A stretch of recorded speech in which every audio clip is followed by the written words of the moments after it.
Hello, I am one of the co-hosts on the Chip and Charlie Show. My name is Charles P. Wiggins. P stands for P-E-E.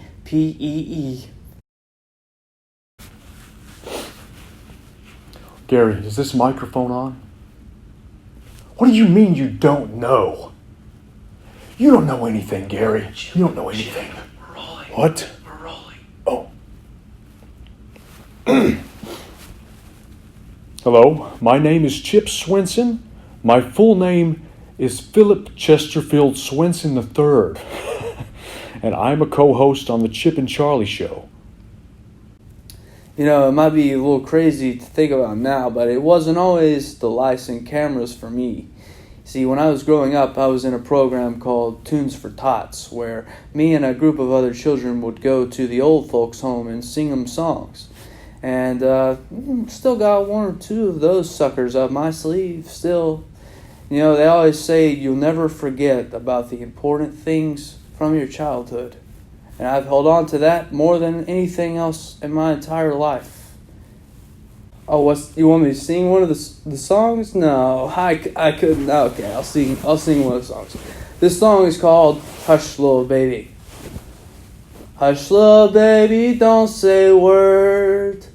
There's outside a big mockingbird. Hush little baby, go to sleep.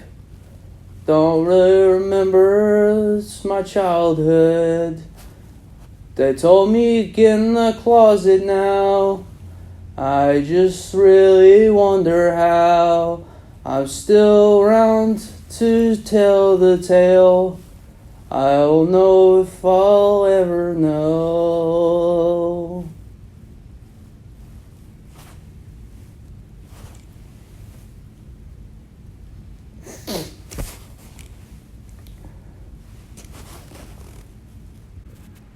Well, as a small child, I was raised in an orphanage, but I always knew that I was destined for something greater than all the other orphans. And they all knew it. They all knew it too. It wasn't just me. One of the ladies at the old folks' home, we call her Nana Winnis. She always told me, she said, "You've got a face for the TV. You've got a speaker's voice, Charles. You've got a speaker's voice." And I never really knew what she meant until I met Chip. And that's when things really took off for me. One day I finally had enough, and I said, yeah, it's time to go. It's time to leave. And so the following night, all the other children were asleep, so I thought. I got out of bed and opened the window, and before I could climb out, I heard a voice say, "Chip, Chip, where are you going?" I turned around and it was little Timmy. He said, "Chip, are you leaving us?" And I said, "Yes, Timmy, I'm leaving." And he said, "Good luck, Chip. Hope to see you on the TV one day." And I said, "You will, Timmy. You will see me." And he said, "Chip, are you coming back for us?" And I said, "No, probably not." And I left. That's where my journey began. I traveled the country and, oh God, every dark corner of it. Then I met Charlie. Oh, you want to know about Chip? Gary's Chip? Is Chip anywhere around? Can he hear me? Great. Chip, I know deep down Chip always means well. He's got a good heart and he's a hell of a guy. But sometimes, I gotta be honest, he just comes off a little bit abrasive, and I don't know if it's me or if he's just having a bad day all the time, or I do my best. I really do my best, and I try to make Chip happy. Whenever he needs something, I'm always there for him, but it seems like I always fall short of Chip's standard, and I haven't figured that one out yet.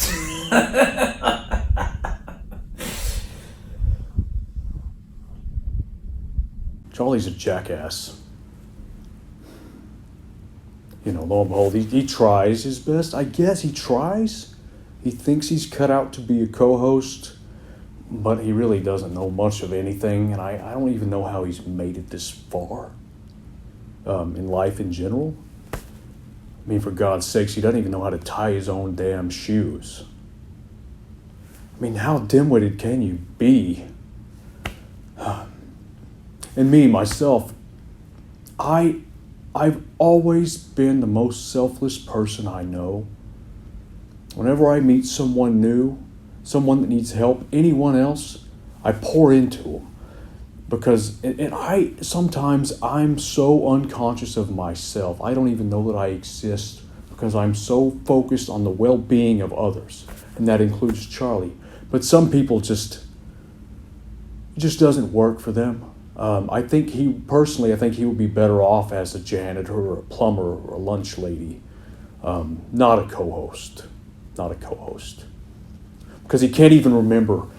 I ask Charlie every morning, hey, stop and get me a cup of coffee. I'll go to the studio and prepare things. And he says, yeah, okay, Chip. He forgets my coffee every single morning. Every morning. Little shit.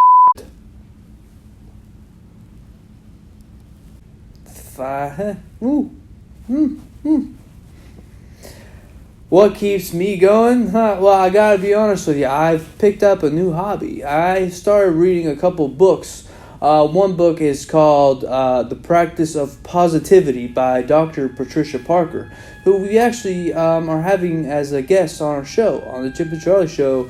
She's a swell lady. I'm also reading a book called Soul of the Eagle, and it's really teaching me a lot about my character. So, just kind of going with the flow. I'm just happy to be alive. I'm happy I made it this far, and I'm very thankful for Chip and the show. I don't know where I would be without him. What keeps me going?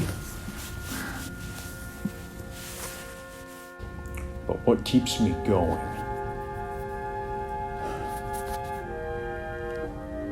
I think it goes back to my days in the orphanage. Before I left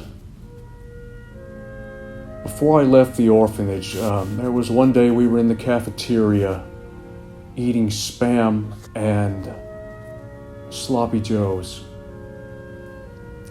And Timmy pulled me aside and he said, Chip, I want to talk to you for a minute. He said, is that okay with you? And I said, yeah. I said, sure, Timmy. And he pulled me aside. He said, Chip, I just want to let you know that you are a great guy. And you've really made a difference in my life. He said,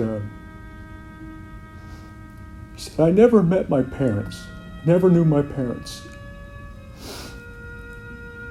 He said, Chip, you're like a father figure to me.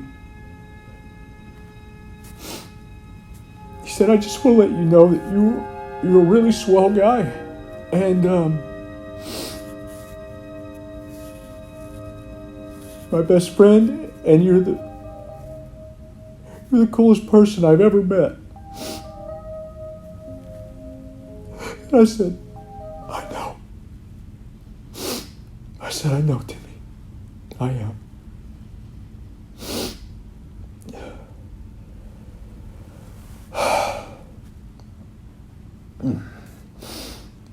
Well, that's a little bit of insight into our lives here at the Chip and Charlie Show.